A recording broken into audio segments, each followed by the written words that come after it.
So anyway, Ben, welcome.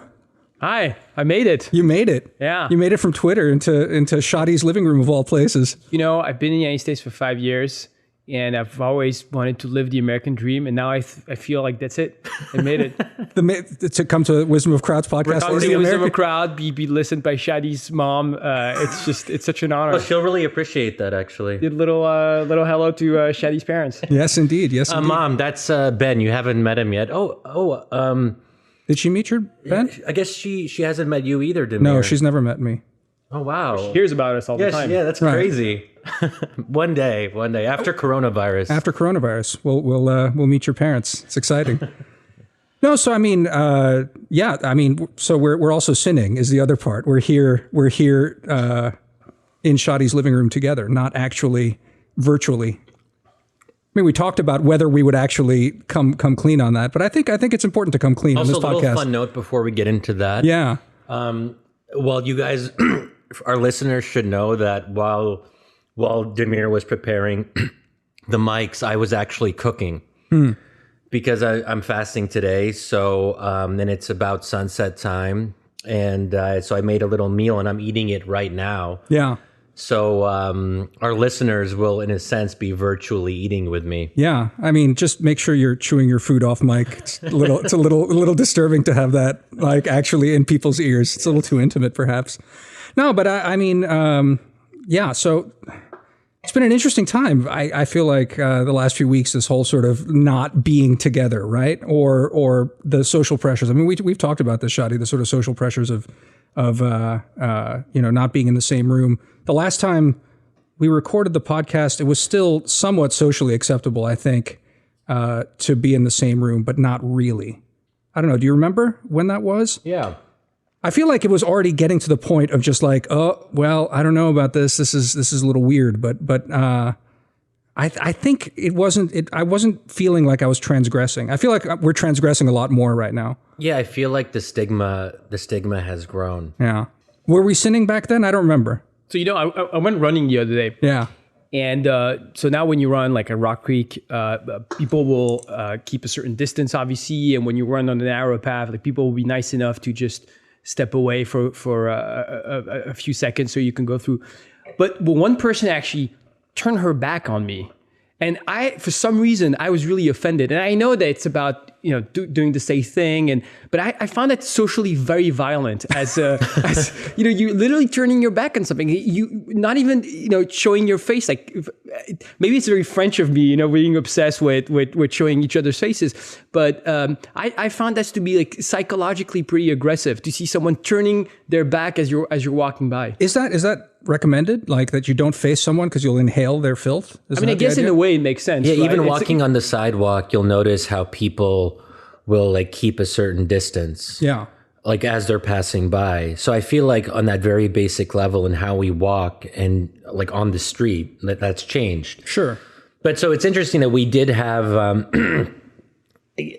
it'll be interesting to see how people respond to the knowledge that we're actually in the same room. I should clarify, we are socially distanced.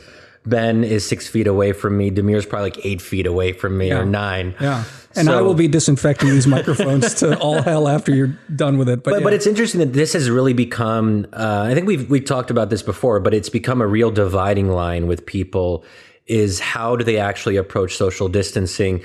And I think there's also people, because of social desirability bias, they're lying, I think. People are not being honest about what they're doing publicly.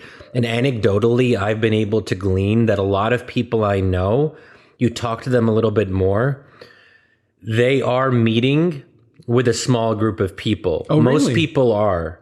So either they're... Most I would say anecdotal. A lot of secret meetings going on. Yeah. But what's interesting is that some people do one-on-one meetings. They'll like go for a walk in the park with one other person. Yeah. And they think that's like better. But if they're doing that with 10 different people over the course of 2 weeks, how is that so different than being in the same room with a couple more people? So people have these kind of interesting kind of post hoc rationalizations. I mean, arguably being with someone outside is less transgressive than being with someone inside, right? Oh, Damir, don't undermine my point. But I get it. I mean, look, I do think that, especially if you spend your time on Twitter, there's a lot of shaming of people who do this.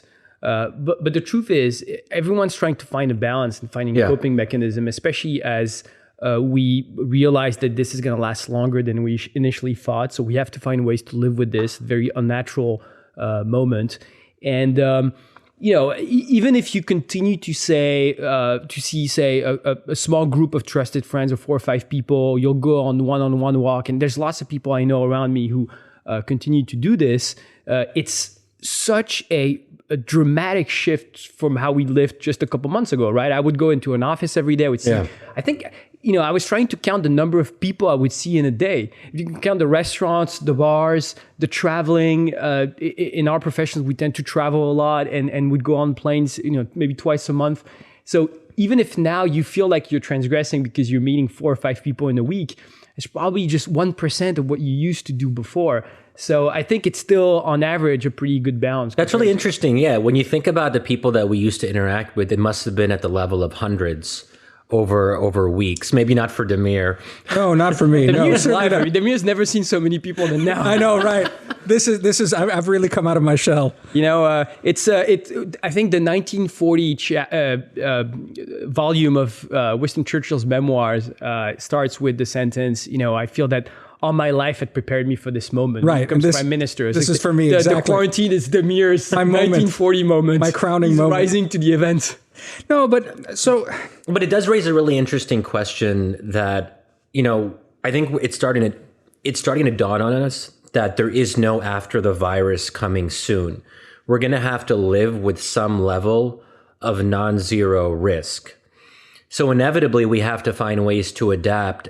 And that means socializing with a small number of people who we trust. And I was just reading a Guardian article about this, that some kind of scientist, maybe he's at Oxford, or maybe I'm thinking about the guy, Neil Ferguson, who just resigned because he was breaking lockdown to meet his married lover, whose last name was Stats. So there was a whole joke about, anyway. But there's someone who's doing modeling, and he's trying to factor in a kind of moderate approach to social distancing, which he was calling social pods or social pod, something like that. So everyone has a pod of 4 or 5 people, and they commit to that group over the course of quarantine. And that way they can monitor each other, and they have a general sense of who the others are interacting with, and it's sort of like a safe space. So I feel like we all have to kind of move towards this new model of not completely locked down, but not completely back to normal. And we're all going to be taking some level of risk. This idea that there's a way to prevent any risk is just totally unrealistic, right? Right. Yeah, it's nonsense, right? Look, I've been thinking about this since the beginning. I still feel like we have all this incredibly wrong somehow. On some level, there's something wrong. That's part of it. That I feel like this mitigation strategy is unrealistic and unsustainable. I can't help but feel that in a year, once we've internalized this risk profile differently, part of it will be the process of internalizing, but it'll be different, and we'll look back and not really recognize ourselves today. Not because we were overreacting, though maybe there's something like that baked in too.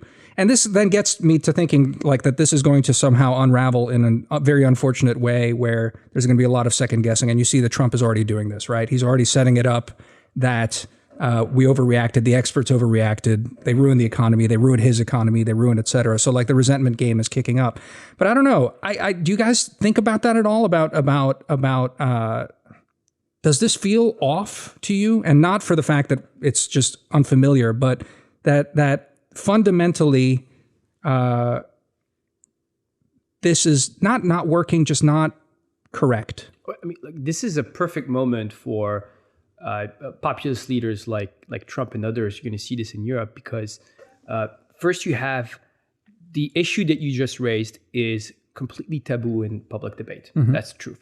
A little less in the United States than it is in Europe, but still, it's not really socially acceptable to ask the question, are we overreacting? Are we destroying our economy? You would say it's more taboo in Europe. I think it's more taboo in Europe than the United States. Only because here the president of the United States is asking the questions. But so in a sense, is that like one could argue that if that's the reason that it's more okay here because the leader of our country is essentially giving permission to people to ask these questions, can that be perceived as positive? Look, I don't know if it's positive. The thing that's really tricky with this debate is that obviously you will never have the counterfactual. People are going to look at figures of fatality that appear artificially low because we did what the expert asked us to do. We did go into quarantine. We did go into social isolation. And so we all remember the Twitter threads from 2 months ago talking about millions of deaths. And now we see what's going on and we think, oh, maybe this was overwrought. But no, we took these measures. We have actually pretty high numbers in the United States. We took these measures as a consequence of these models, and they managed to flatten the curve. But we'll never have the counterfactual. That's one of the biggest problems in public policy, right? Is that in France, we went through this huge debate 10 years ago during SARS. So the health minister at the time bought a completely outsized number of masks and testing devices. And this created huge controversy. It was seen as public waste. She had to resign, and her political career was over 10 years ago. Wow. She disappeared for 10 years. She was rehabilitated last month. Now she's a national hero. She's on TV all the time. And she's like, I told you so, because in the meantime, we got rid of all the masks because it's so controversial. So all the masks that she had purchased 10 years ago disappeared. But the problem is that you never have the counterfactual, right? So when the crisis doesn't occur, it appears like you completely overreacted or you were off, but maybe it's because precisely you took the measures. But it will, and you're right, I think a lot of us are at least asking privately this question. I've had this conversation so many times with so many friends. Are we doing too much? Is this crazy? Is this destroying the economy? Right. No one wants to tweet about it. No one wants to write a serious op-ed about it. And I feel like this is going to be Shadi's piece in the Atlantic soon, and that's it's a godsend for populist leaders. Here's the thing, though. It's a little more complicated because it's not that no one will do it. The right is doing it already, and they're lining up in this country certainly to do it. I don't know what it's like in France and whether the opposition to Macron is lining up behind this. We had a briefing with Shadi's colleague Constanze Stetzenmüller and at the American Interest, and she talked about basically how, again, the populists are sort of taking this line. But Damir, I don't think I was invited to that. You weren't invited to that one. Oh, by the way, you know what? It just occurred to me. Yeah. We didn't give a proper introduction. So it's interesting because we know Ben so well that it wouldn't occur to us that he would need an introduction. But just because he's talking about French and European politics, we should mention. I would like an introduction. Right, he's the director of the Future Europe initiative at the Atlantic Council. That's right. And he's also an accomplished author. Yeah, he's the author of a book. So it's called Le Paradis Perdu, which, if my French translation is correct, that would mean Paradise Lost. Paradise Lost. And also, a little bit of backstory. It's probably you remember it, Shadi, and I hope you remember it, Ben. But the whole idea of this podcast was the three of us. We were supposed to do this, and then we tried for a long time to get our schedules to match. We could never do it, so sadly, we did it without Ben. Oh my God! It took 6 months for us to actually synchronize. So it finally took 6 months to get Ben on the podcast after this, and pretty much coronavirus. Because if it wasn't for coronavirus, Ben would still could be traveling this week. There's been less traveling for me these last couple of months. Exactly. So this is actually a reunion podcast of sorts. This is how I like to think of it, even though it's his first time with us. Again, back to the question about this. You're right that we're talking about, a lot of people are talking about it, not writing it, et cetera. But the right wing's doing it, and they're doing it, I think, in Europe as well.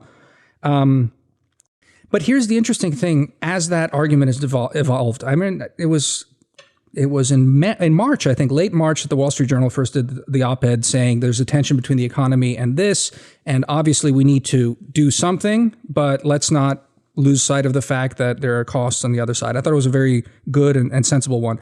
Since then, the argument, like a lot of heavy breathing on the right, has come out, and it's been very irresponsible, I think.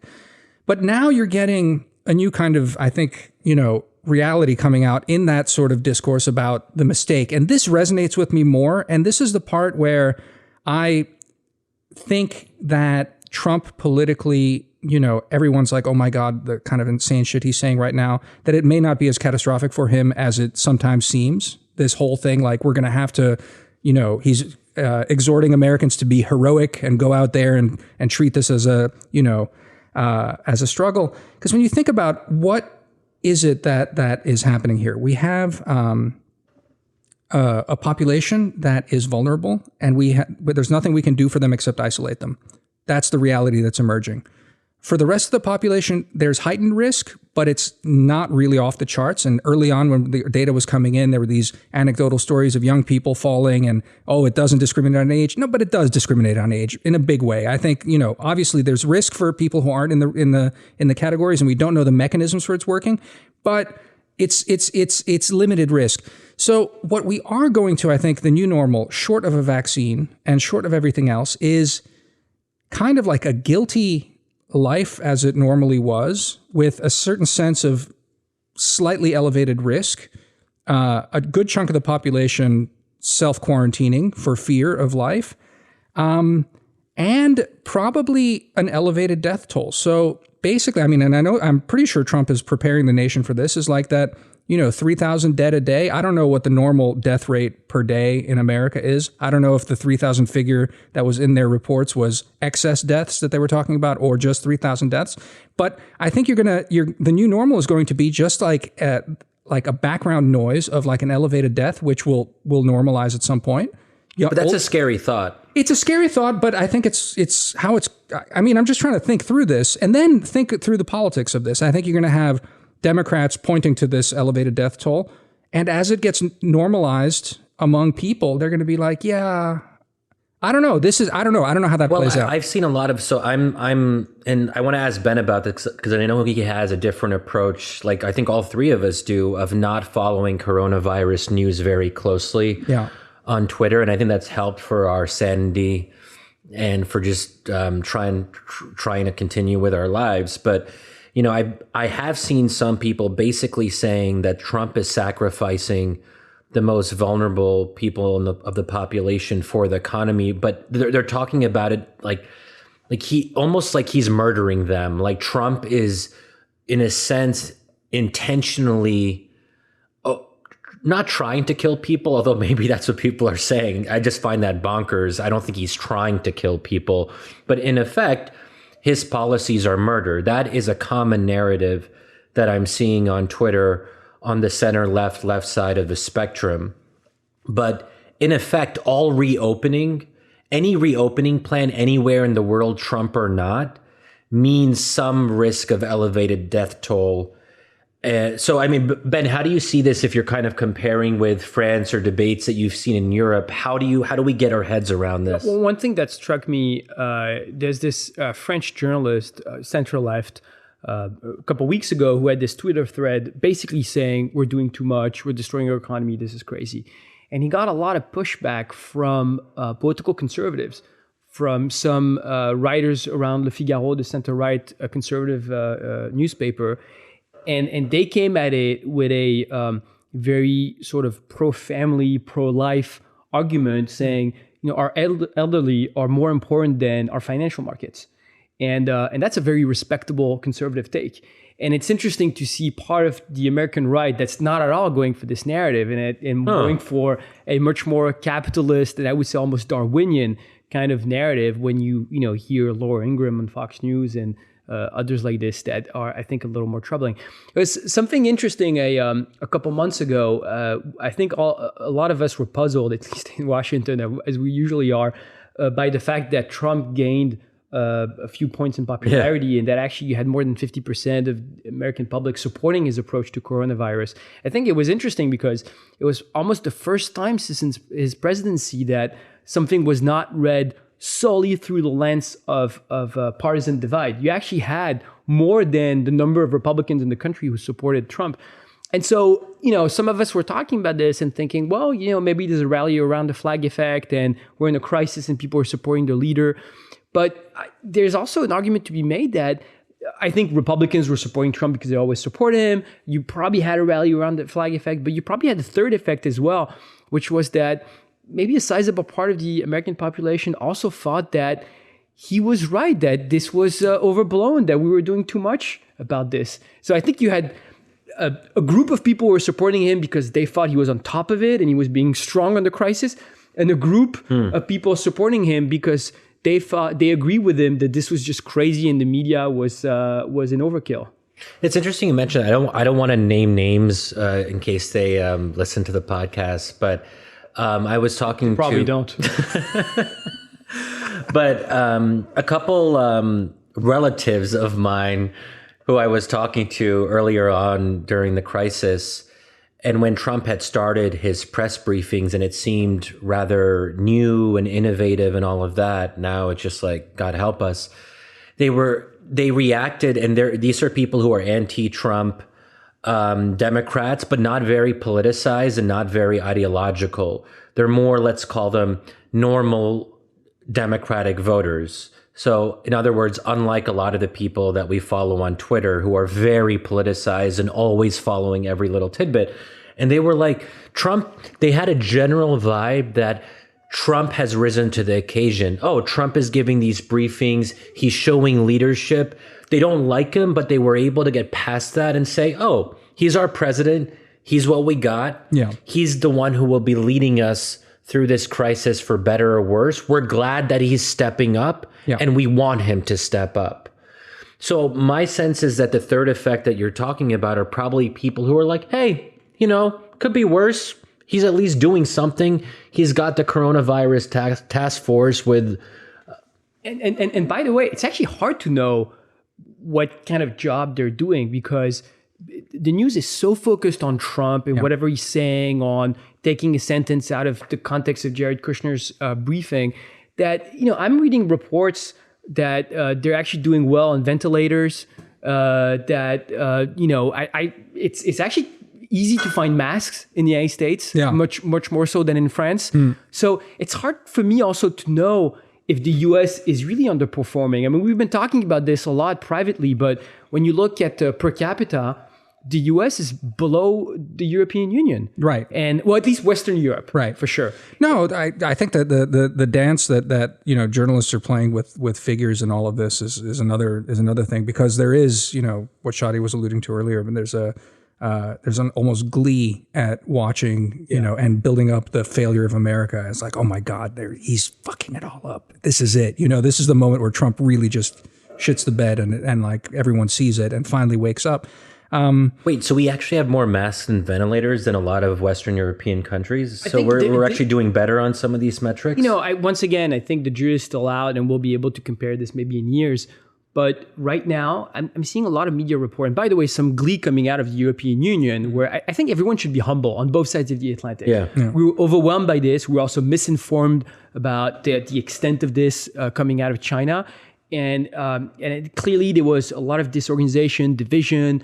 Everyone fucked it up. Yeah. So I think, we should all take it down a notch. And I'm getting phone calls from my relatives in France asking me, are you okay? Are you okay? It seems like apocalypse in the United States. And once again, I mean, you have specific spots where it's terrible, like New York, but if you take the whole country, obviously there's 6 times more Americans there are French, Italians, or Spanish. You can't compare the absolute numbers. You have to look per capita. That's right. And per capita, the US is below. I mean, once again, I don't say this to cheer the US reaction and rejoice, and I think we'll see in a few months or years. But right now, it's just a blurry picture. But is it also fair to treat the US as one country the way we treat France as one country, or even the UK, in the sense that the regional variation is quite striking, and I think the gap will grow between regions that really try to do a quick reopening, and then New York, if it stays in lockdown for like the next 2 months. Like that's 2 completely different worlds of approach. Yeah.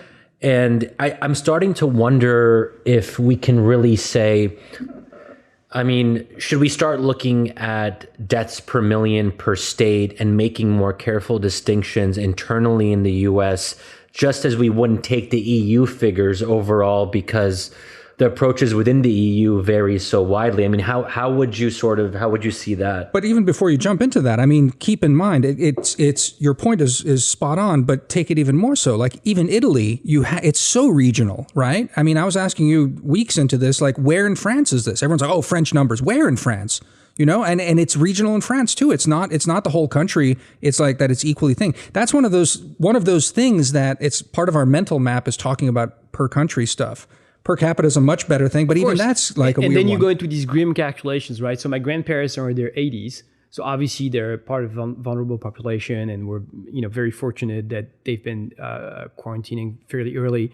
But they're also in a very safe region. They're in Bordeaux, and it's one of the less exposed region in the country. So what should they do? They call us, and they because they're so bored and they want to get out, and so they show us the figures and they say, well, this region's fine, but you're part of a vulnerable population. Because in France, there's no regional variation. Oh, there's a lot of regional variation. Well, in terms of the lockdown policy, there's lockdown in the entire... So they're debating this right now, actually. It's a very interesting question because they're debating this through region. They're debating this in terms of categories of population, who can reopen. There's a big debate right now about reopening schools or not. And by the way, this connects to what you were saying earlier about how we're going to live after this and how we're all going to calculate having just smaller groups of friends that we hang out with, like trusted groups.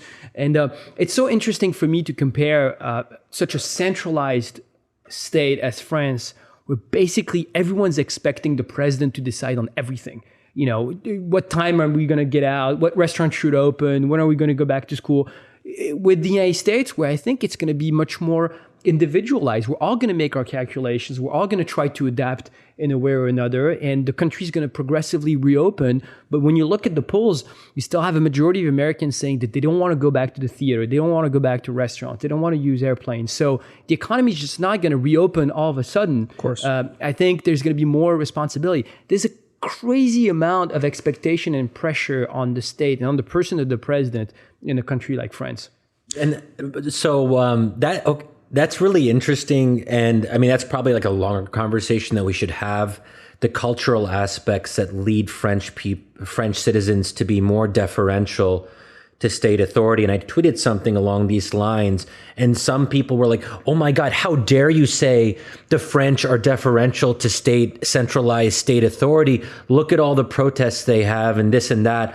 I think they were missing my point in certain ways. But, I'll just also mention an interesting aside. I haven't actually met her in real life, but we were talking about some research stuff over Zoom.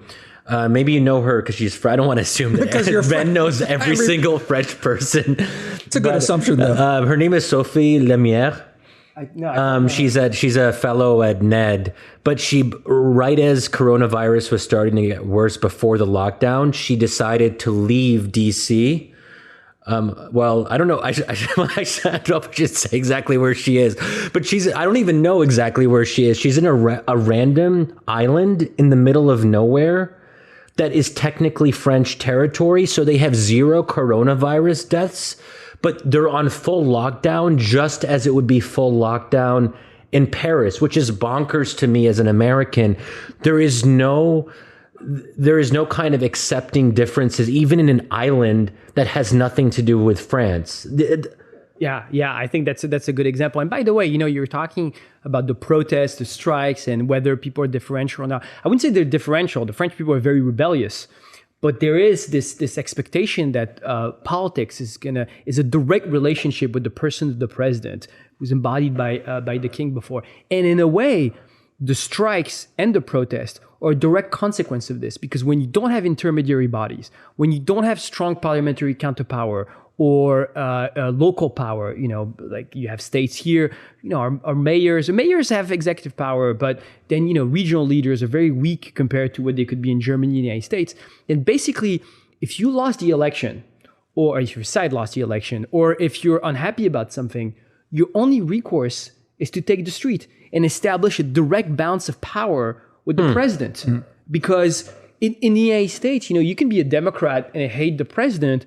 You still have the majority at the House of Representatives. You still have people, you can still live in a state where the governor is a Democrat. So you still have intermediaries that that respond to your political demand. In France, it's much more complicated. So that's okay. I hadn't actually thought of it in that precise way, but that must be a little bit disempowering if you're a French citizen and you're pissed off, and there's literally no recourse on a kind of in between level. I mean, Once again, well, I think that explains to a large extent our culture of striking and protest. Yeah, it's the rational way you have to establish pressure on the government to establish a balance of Could power. you have a majority in parliament of one party and the president? I mean, that can theoretically happen. I know it's rare historically. So it's happened a few times. It's much more complicated now, but it's happened a few times. It's called cohabitation, and basically, it's a very weird system where if the president has majority in parliament, he's extremely powerful. If he doesn't, the prime minister basically is the head of executive power. The president is mostly ceremonial, will do and foreign policy. But then there's a lot of tension. So that's why now, I'm sorry, we're getting into nitty gritty French institutions. No, but that's good. why now We love it. they've aligned the terms to 5 years. The parliamentary term and the presidential term. The presidential term used to be 7 years. They've aligned them, and the parliamentary elections are always a month after the presidential election. So basically, now people tend to vote for the party of the guy that they just elected president. That was done mostly to avoid cohabitation, because we'd had that in the past, and it just leads to conflict at the head of the state. There's too much gridlock. People want to get things. The president is constantly trying to undermine his prime minister, or vice versa. It was extremely entertaining to watch, but completely Sounds like American politics. Right. counterproductive. But so, just to push back on the culture thing and fair point, Ben, about, French being rebellious and the rest of it. But the interesting thing has been how polities have actually mostly taken heed of this sort of thing. I mean, across the West, you've had there hasn't been that much variation. Americans are, freedom, et cetera, but everyone's staying home more or less, apart from what we're talking about, our friends and us breaking the law here. But But red states, though, it does seem like. All I'm saying is it hasn't been unruly, right? I mean, it's expressed itself politically differently, but it hasn't been, and I think culturally, I don't know, I'm not seeing like a huge difference there. But there is a raucousness about the American debate now, which Ben sort of alluded to earlier, where you see like images. There was this like really funny clip of a reporter in Florida, and she was on a beach and there were people behind her, like more people were returning to the beaches and all that. But someone was opposed to that, and he was wearing a Grim Reaper costume in all black. And he had like a sickle, and he was standing behind her being like all scary. And I think that before you actually watch to the end, you're like, wait, is he going to like do something to her? But he was there in a sort of lone protest to be like, I'm not comfortable with reopening the beaches.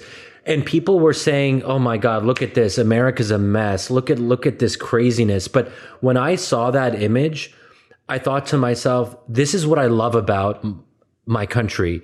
The fact that it's so out there, it's so pluralist, it's out of control, but there's something about it that contributes to this vibrant democratic spirit. That's kind of how I responded to it, which I think culturally is different. I don't think we would have seen those images in European countries to the same extent. I don't think we have. Well, first of all, there's actually full lockdown in a lot of countries, at least up until recently. So, and you wouldn't. And I don't think people wear Grim Reaper costumes in Well, no, but I mean, Europe. he could wear a Grim Reaper costume because it's Florida and you can walk around. But I'm saying, like, if Florida instituted a lockdown, I don't think you'd have, like, mass citizen protests. I think my sense is that Americans are as cognizant and respectful of, diktats that come out from local government, governorships, and et cetera. And by and large, they're complying as much as Europeans in that sense. I think that's been the sort of story of less cultural difference than that. Now, yeah, fair enough, certain states, but this gets back to the question of what is the unit of measurement? Why are we measuring the United States next to France, next to Italy as a unit when, the United States is a continental, country? So that's one point. I mean, fair enough. That's debatable. The interesting thing is, again, the question is getting back to what I was getting at, that this feeling that we're getting this wrong, right? It's people love talking about, again, Trump and just fucking up. And I have thoughts about like specifically what we can say where Trump really did fuck up. But you know what it is? It's like there's only one policy that quote unquote works, and that's lockdown. There's no this whole concept of, we need to trust the experts, et cetera, et cetera. Lockdown works, but it's not sustainable. That's, I think, the reality that's coming out. And this gets back to then internalizing this, emerging higher death rates. There's one policy that works. It is patently unsustainable. It's going to get loosened, and there will be consequences of it. Well, it depends. I mean, if you look at Germany, where the lockdown was less severe than in France, Italy, or even in some American states, I think what worked is testing. And that's exactly my point. Testing. And this is where, Trump's going to be pushing this whole line about experts and lockdown and unsustainable and the rest of it. But that, to me, is the key place where if there's smart politics to be done, this is the cross they nail his fucking balls to, is that the federal government really needed to do one thing, and that is really go all out to figure out testing for everyone. And then you can start crafting local policies and be smart about this thing and the other, be reactive and the rest of this. Then even you can say things like, well, because let's not forget, when this crisis started, we weren't talking about saving lives, though obviously that was behind it. It wasn't about death rates. It was not overwhelming the healthcare system. That's the main thing, is we don't want people dying from heart attacks and cancer treatment because they can't get it because there's too many COVID patients that aren't even being treated. I mean, the COVID thing specifically is about overwhelming the system. So testing gets you on top of that problem, so then you can build up the capacity and all the rest of this. That, to me, is the single failure of Trump. And as we talk about this and the policy blindness and not the rest of this, I think this is where America is fundamentally in a really bad place. Yeah, the lockdowns were always about damage control. That's right. Always about, this is a temporary measure to flatten the curve, to not overwhelm a health system. And in the meantime, we're going to get a mask and we're going to get the testing capacities. That's right. Hopefully we're going to develop a vaccine in the long run, and then you'll go back to normal life.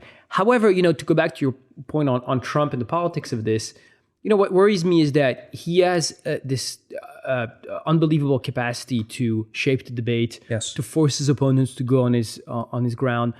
And, what you're already seeing right now is, I think he understands that his main point of record, which was the economy, is not going to be there at the election. I wouldn't blame him for this. I mean, every European country and Asian country is going to go through a major recession.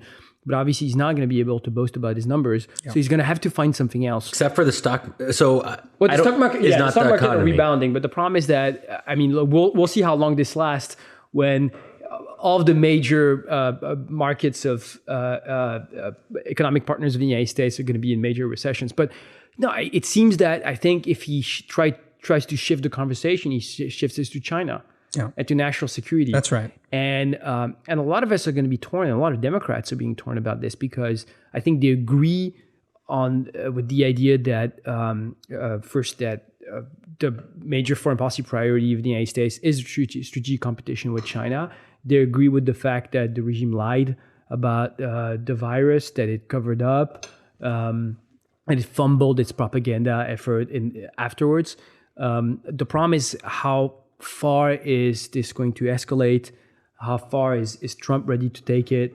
And that's something that worries me a little bit when I hear U.S. officials talking about having evidence that this originated in a lab, when other intelligence agencies from allies are saying we've seen nothing of this. And most experts seem to think, and you don't even need this. You don't even need this to actually make a case with allies that China lied. Yeah. And obviously, for all of us, it makes us think of 2002, 2003, and the overreach on weapons of mass destruction, the intelligence there. Right. No. Right. I mean, the Aussies have already called the intel nonsense. Right. That was the story this week that jumped out at me on that. Here's the interesting thing. I was talking to some other colleagues about this. The whole thing about decoupling and trade, right, with China, and that, you're right. I think Trump is definitely focusing on that.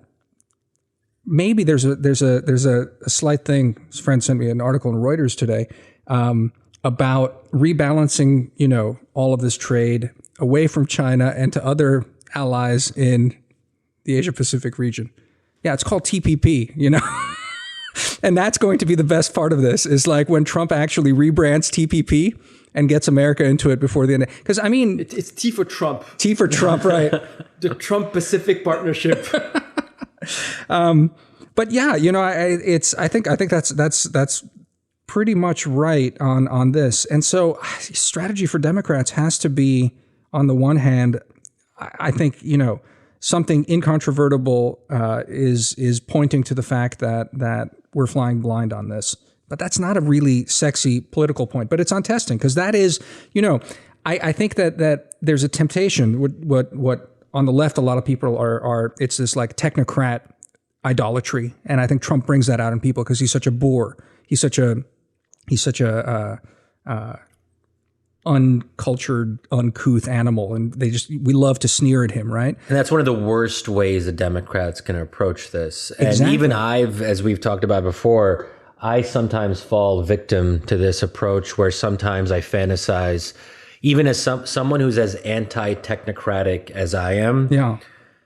Sometimes I like dream, literally, like, well, not literally, but like I dream about like brilliant scientists just like running the response to coronavirus and just deciding shit. Right. But that's the beauty but it's of dangerous. Aaron Sorkin is writing the pandemic response. But that's the thing, right? Again, like, this is the part that strikes me about all of this. Is No, that he's literally part of a committee. It's not even a joke. no, come Aaron on. Sorkin? Wait, no, guys, I swear. I thought you're talking about the West Wing and like. Okay, you know, I'm not even joking. graduate I think speaking I very read quickly. something that there's like, it's not like a scientific committee, but it's like he's part of some committee in Hollywood. Oh, That like is dealing with how we can kind of promote public awareness, or maybe that was literally in a dream of mine. But in any case, but yeah, we have to resist that urge. well, it's because the interesting thing is that it's not true. I that's the thing that gets to me the most. And this is the part, and again, comparing to Europe, is that I just don't think that anything has worked apart from lockdowns.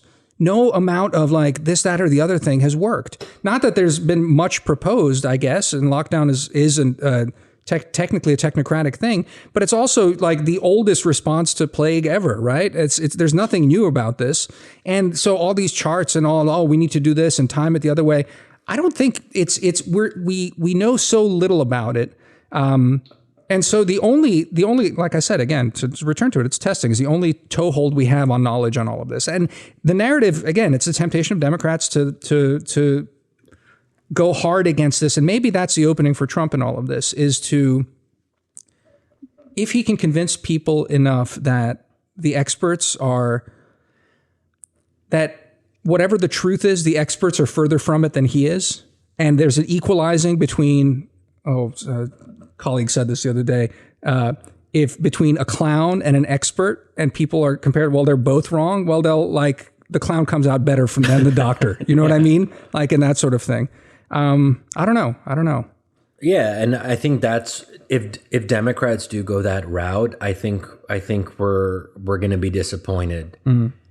But I feel like that urge is so overwhelming and overpowering for people who just want everything to be what they would fact-based. And I think this whole discourse of fact-based politics and if only we could have competence, it's just getting the American public wrong. It's misunderstanding why people might potentially be, I think, anyway, yeah, Democrats always find a way to lose at the end of the day. I mean, that's what this really comes down to. They just don't understand voters and what drives voters. You know, what's really interesting to me in this crisis is that some of us, and Shadi wrote a great piece about this in The Atlantic, and I agreed with it at the time. Not anymore. not anymore. And I don't think you even. I don't know if you agree with it anymore. I didn't agree with it at the time. I'll just say I want to put. I think it was called "The Virus Killed the Revolution," right? Yeah. And it was the idea that that now we're all striving for a world of boring experts making fact and data-based decisions, right? And cost-benefit analysis. But everything we've been talking about today deeply philosophical questions, Yeah. right? I mean, where do you put the balance between the risk and reopening your economy? What's the value you assign to human life? I mean, I know there's the actuarial calculation you can make, but I actually disagree with this. I don't think anyone's calculating on this. I think it's a question of it's value based, right? It's deeply political. Yeah. And you had different hierarchies of values and philosophical models on this. That's one thing. The other thing is, as we rebuild the world after this, of course, it's expanding imagination. Of course, we're going to have it. In a way, it's such a difficult, challenging, but also fascinating time to work in think tanks and policy organizations. We're going to have to think about multilateral organizations. We're going to have to think about, reinventing sovereignty. People are having. I know these debates appear very dry and technical on reintegrating supply chains, but in a way, they're completely fascinating because here again, they're all about value. They're the idea that for decades, since basically the 80s and the 90s, we've been driven only by profits. And try to maximize as much as possible the profits of our companies. And now we realize that as nations or as the European Union, we consider that even if it makes us waste money, we want to keep a form of sovereignty over food security, over the pharmaceutical industry, over the production of medical equipment. And so these are deeply political and value-based questions. And so if you run for office saying, let's just listen to the scientists, you're completely missing the point. Yeah. So, but in my defense, I think what I was trying to get at a little bit more in the article was the craving for normalcy in abnormal times. Yeah. That a lot of us just want things to get back to normal. We don't want grand ideological experiments. We don't want or even need socialist revolution right now. We just want to do the things that we were used, like at least, like we want to be able to just be to. What? Sorry. No. Yeah, go. Yeah, no. That's. I mean, normalcy. I mean, like, don't we? Isn't that what? So yeah. Look, the only thing that why I think that not that you guys are on different sides, but I like what Ben is saying resonates so much. I was talking to several conversations actually about this. Nils Gilman and Ben Judah. All Damir does is talk to people during coronavirus. That's all I do. You guys and others. Sometimes in public, sometimes not. And it's what you're getting at, Ben. I think why this is such a ultimately going to be such a stimulating and inventive time. As Ben Judah said, it's like it's. Arguably, this is not exactly right because it happened earlier, but you have this is a different kind of end of history moment. It's like the end of call it medical history, because I don't know, I haven't read a lot of these books about plagues, but this one by the professor at Yale talks about a large extent. And the 20th century story is one of progress, and we have established a means, and there was all this talk that the disease is going away. For example, now AIDS was the big comeuppance to that, so it kind of ended then at the same time as the end of history moment dawned. But this also does feel like another blow to a lot of certainties. Like the certainties that started in '89 that like we've got this. We were right in 1945. We built the better world. Finally, the breakthrough in 1989. Now it's just coasting to the rest of this. That narrative's been taking body blows like at regular intervals, and this feels like another one, right? That sense of optimism and I don't know, progressive momentum. That's taken a big hit, and that's why I think, yeah, ultimately I'm more excited than not for the future, for it being actually, it's going to be a more dangerous place, a less happy place, a less pleasant life. Well, Michel Houellebecq actually made a point in an interview that people were making fun of that I thought was kind of amusing. Hey, but the great, at least I think we think he's the great French novelist. Some people hate him, but he had like a very glib comment that, hey, it's things are going to be the way they always were, just a little bit worse. Right. No, and there was something like just so refreshing about it. Like people who are hoping for transformative change and all that, you know what? Humans kind of suck. I mean, he's got this nihilistic vibe that just colors everything he says and writes. He also said there's nothing redeemable about this virus. It's not even sexually transmitted. That was the best. That's It's such a great line. You have to admit it's a great line. no, that's the best line. All of it. It's just like I've been thinking about this a lot recently. What is a turning point, right? I mean, it's become the most cliche phrase in politics and international relations, and we've all used it 100 times. The world will never be the same. It's a wake-up call. It's a turning point, whatever. But there are moments in history that are like this, right? I mean, I think you can easily argue that the world before 1945 was very different from the world after 1945 for structural reasons. Obviously, the end of the war, collapse of empires, but also because you had a group of American leaders who decided to shape institutions to build a different world. Why did they do it? How? I mean, there's lots of debates, but clearly you have a few years, the years between 46 and 48 that are incredible in terms of creativity and leadership coming from the United States. In 1918, 1919, you have the collapse of the Ottoman Empire and the Austro-Hungarian Empire. And so you have structural changes. We all lived through 9/11. For me, it's more of a question mark. Was it a turning point or not? It was a turning point because of what the U.S. administration made of it. correct. But it wasn't a turning point in terms of how we lived. Like, for some of us, it changed our lives. Like what I decided to major in, my whole career trajectory changed because of that. But that's also a little bit unusual because for me, the Middle East has always been a point of interest. I think for most Americans, their lives did not change in any fundamental way. But Ben's point is right. But Ben's point, it was the first catastrophic own goal by the United States that's in terms of our policy. Yeah, and it's shaped American. I don't know. I don't want to say decline. I'm not smart enough to know whether it's actual decline, but it set us back. It set us back where we could have been because it was a catastrophic own goal and pox on all the fools that still write today and haven't actually. Also, there's a new American declinist narrative that is emerging because of coronavirus, and I'm just like, people have been making declinist arguments like literally for the last 50 years. For sure. Like, and it's always like, so are we just perpetually in decline? No, for sure. There's that. But I do want to say against your Wellebeck, not the sex Wellebeck. That's the correct Wellebeck. But your Wellebeck about all the same, but worse. Yeah, sure.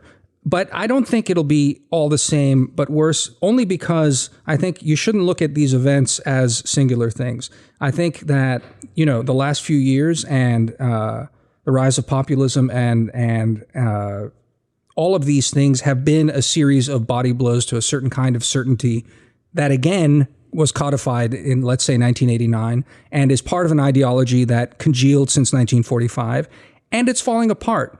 And I think this is one more kick in the shins, maybe higher up, a couple of feet up from the shins, but of this ruling paradigm. Maybe this doesn't break it, but I think it's taken a lot of hits. Maybe the changes are simply a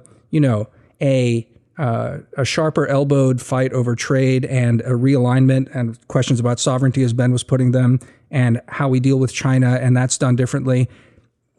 But it would be wrong to say that we're going back to something. I think part of the yearning for normalcy, and it's a yearning for normalcy among many never Trump people and Democrats, is again back to a certain kind of, I think, prosperity of the Clinton times and an imagined deference to both expertise and a faith in that America was on the right side of history no matter what.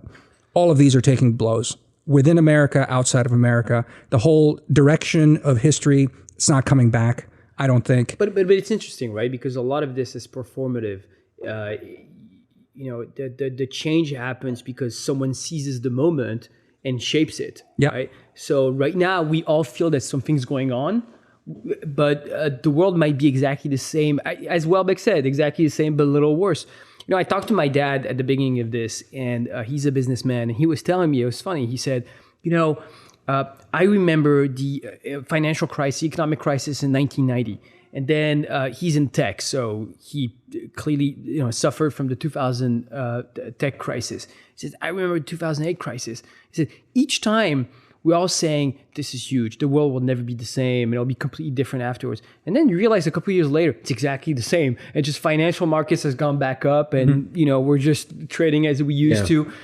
And so that was his initial reaction. And I thought it was actually very interesting. And I don't know. I mean, is he still thinking that way? He's in a wait and see mode, but it's interesting because maybe it will be exactly the same. The crux of the debate on 9/11, or on September 12th rather, was that I think Americans considered 9/11, because of the extent of the trauma, to be a world change moment, and that the world could never be the same. And I think a lot of Europeans considered that 9/11, as horrible as it was not so much a turning point, was just a horrible terrorist attack, much more violent than previous terrorist attacks we've had. And so we needed to step up our cooperation and coordination on counterterrorism in the Middle East. But that didn't necessitate a complete overhaul of our worldview and strategy in the Middle East. And I think that led to a lot of the disagreements between neocons and Europeans over what to do with Iraq, right? There was this ambition in the United States to reshape the Middle East and promote democracy. Whereas I think for a lot of French, especially at the time who opposed the Iraq War, you just needed a vast police operation against terrorism. But at the heart of the debate, whether 9/11 was a turning point or not, necessitated to completely revise your worldview. And I think we're going to see the same thing today. And so the question is, who rises? Who's the Lenin who rises and completely reshapes this moment? Shadi Hamid, I think. He's the Lenin for our times. Let me just say, Shadi, I want to put the marker down. We've been going for more than an hour. So, just throwing that out here. So, I don't know. Take us home, Lenin. Sure. But I'll just maybe one last thing that we can kind of close on. Yeah. A better event to compare this to would be perhaps the Spanish flu. Or wait, that might be politically incorrect. That's racist now. Yeah. The 1917 Spanish flu. Yeah. And it's interesting because I think Lenin came about, this is where my history skills actually get a little bit shaky, but I think Lenin was vaguely around the same time. Yeah. But I don't even know if they had the Spanish flu in Russia. But putting that aside, it's interesting because I think Jill Lepore actually wrote something where she read all the books about the plague, or that plague, and plagues past even before that. And she tried to come up with some big conclusions. I don't want to put Ben on the spot, but last time I was at Ben's place, he had a bunch of plague books in a pile. So it seems like he's doing some Spanish flu previous plagues reading. And I don't know how far you've gotten, but maybe next time we can actually discuss what you got out of all those books. But there is a pile in your living room. I mean, I have some of those plague books that are on your pile. I mean, how have you? So look, I've read a few of these books, and one thing that strikes me is, it's extremely interesting to hear about the history of pandemics, and it is kind of a forgotten history, especially for people like us who are interested in political history. What I have found less convincing is when the authors try to tie it to political events. So for example, you have this book, Epidemics in Society, that will tell you about, plagues affecting French soldiers during the Napoleonic War. I mean, obviously, the Russian campaign is a well-known example. You have the German offensive, the Spring Offensive by Germany in 1918 was slowed down by the influenza, the Spanish flu. So that might have had an impact on the end of the First World War. So you have, I think, anecdotal evidence to show that epidemics had an impact on wars. I mean, the Peloponnesian War, actually, Thucydides writes about the plague and writes about the impact that it has on Athens, and that also had an impact on the conduct of operation at the time. But I just find this less convincing in making an argument that broad political changes were affected by a disease. Yeah, there's that book. It's on your pile. I don't know if it's one. Everyone knows about Ben's pile because we've been breaking the law for a while. It feels like we haven't been socially distancing that much. What's it? Plagues and Peoples by McNeill. I don't know if you made it through that one or. Yeah, so actually this one is more convincing. Yeah. I'll say why, because he's actually not trying to be anecdotal. Yeah. He's really looking at broader swaths of population. Yeah. And that's, it's kind of like, it's more Sapiens type big history. So it's, you don't get clear talking points out of it on, specific anecdotes, but I think that's actually more interesting. And also he makes a very powerful argument. It's just really well written on the connection between what happens in your body and the way a virus works to the way, broader swaths of population interact. Yeah, I found that really compelling. And the other part that jumped out at me, I'm halfway through it. I'm not done yet, but there's a passage in there that actually says that one theory of the emergence of nationalism in Central Eastern Europe, especially in Austria-Hungary, it says like that the ravages in the cities killed off nobility, and then the influx of peasantry with their own sort of vernacular. And I guess around 1850 there was an outbreak of some bug that really did do this, that led to the rise of nationalism. But who knows? That seemed to me a little too narrow. Anyway, on that note, it was great to have you, Ben, and hopefully this will be the first of many times. And I want to get into some more French culture next time. Yeah. Okay. Yeah, we can do that. Because the French are very unusual as a people. Because they're cultured. You are very unusual people. And unusual people. Anyway, thanks. See you guys later. Yeah. Thank you. Bye.